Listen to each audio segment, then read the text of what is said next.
میں نے بل کو پڑھا ہے، اس میں ایسا کچھ بھی نہیں ہے کہ بھئی مسلمانوں کی مسجدیں یا مدرسے یا کوئی اور چیز ان پہ کوئی آنچ آئے گی، اس میں بالکل بھی کچھ ایسا نہیں ہے. میں نے خود پڑھا ہے اس کو. یہ وہ لوگ ہیں جو وقف کی زمینوں پر ناجائز قبضہ کرے بیٹھے ہیں.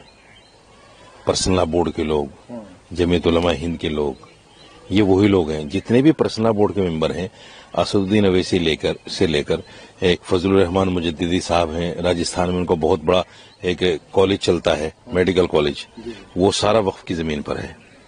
اسد الدین اویسی کی بہت ساری جگہ، ہزاروں گز جگہ بیگوں کے حساب سے اس نے قبضائی ہوئی ہے.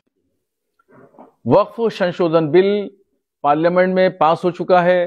میں تمام ان ممبران پارلیمنٹ کا شکریہ ادا کرتا ہوں جنہوں نے اس بل کے پکش میں ووٹنگ کی، اور میں بھارت سرکار کو بھی مبارکباد دیتا ہوں کہ گورنمنٹ نے ایک اچھا قدم اٹھایا، برائی کے خاتمے کے لیے ایک اچھی پہل کی.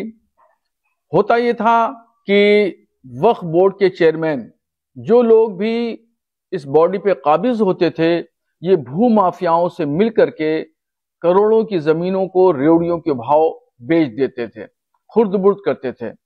واقف کی منشا کے مطابق کام نہیں ہوتا تھا. واقف کی منشا یہ تھی کہ اس سے ہونے والی آمدنی غریب، کمزور، بیوہ اور یتیم مسلمانوں پہ خرچ کی جائے، مگر یہ تمام چیزیں نہ ہو کر کے یہ سب اپنی پاکٹ میں جاتی تھیں. مگر اب وقف شنشودن بل کے پاس ہو جانے پر ہمیں امید جگی ہے کہ انشاءاللہ کچھ اچھا کام ہوگا اور غریب مسلمانوں کی آرتھک تنگی میں ایک زبردست انقلاب آئے گا.